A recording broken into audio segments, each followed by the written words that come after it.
Contoh 1. Pahala seorang alim yang dilakukan di kelahiran-kelahiran dahulu kembali kepada diri orang alim itu di kehidupan kelahiran sekarang.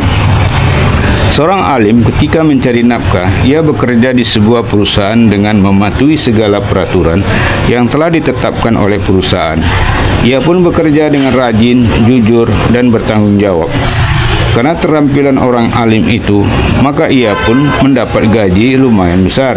Ia pun ramah dan sopan kepada majikan dan karyawan sekerjanya, sehingga majikan dan karyawan sekerjanya sangat senang kepadanya.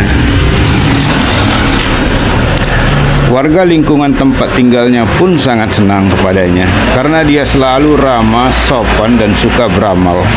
Dia pun selalu menghadiri dan ikut berpartisipasi apabila ada upacara, dharma wacana atau dakwah, dan segala aktivitas yang diselenggarakan oleh warga lingkungan tempat dia tinggal. Karena kepribadiannya disenangi banyak orang, maka banyak orang pun menunjukkan sikap kebaikan kepada keluarganya.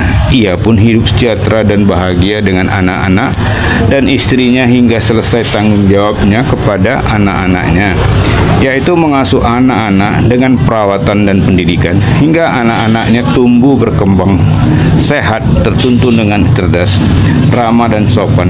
Dan dia pun telah mengawinkan semua anak-anaknya. Dia pun hidup hingga tua, kemudian meninggalkan harta yang lumayan banyak, istri, anak, dan cucu. Setelah beberapa tahun kemudian, di keluarga orang alim itu ada yang melahirkan anak.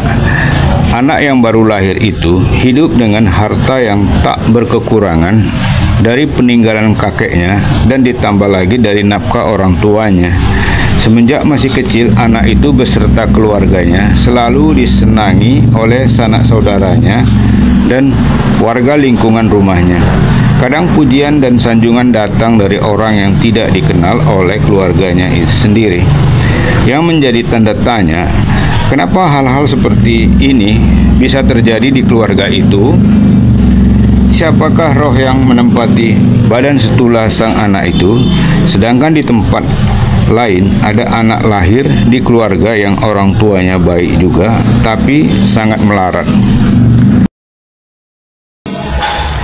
Contoh 2. Dosa seorang penjahat yang dilakukan di kehidupan kelahiran dahulu kembali kepada diri orang jahat itu di kehidupan kelahiran sekarang.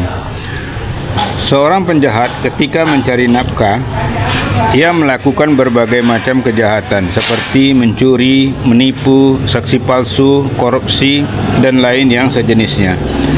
Karena kepandaiannya berbicara dan berbuat, penjahat itu selalu selamat dari korban dan terbebas dari penegak hukum. Hasil kejahatannya digunakan untuk berbagai macam kebutuhan dirinya, berpoya-poya dengan kelompoknya sendiri dan teman-temannya. Juga membiayai kebutuhan hidup keluarganya. Karena penghasilannya memuaskan, maka dia pun hidup kaya hingga kematiannya. Kejahatan yang dilakukan oleh penjahat menyebabkan banyak korban berjatuhan.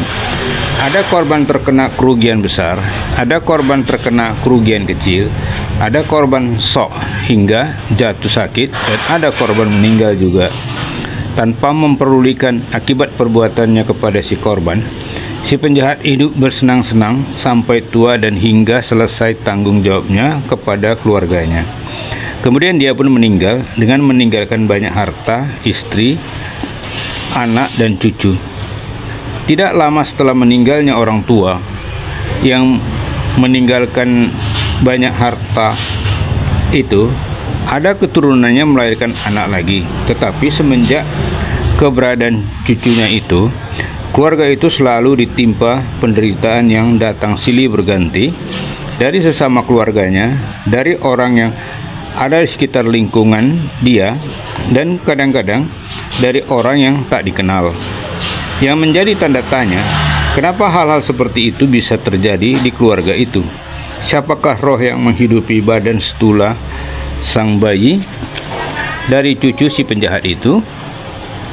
Sedangkan di tempat lain ada anak lahir di keluarga yang orang tuanya kaya juga, tapi tidak terjadi musibah, malah mendapat sanjungan dan pujian.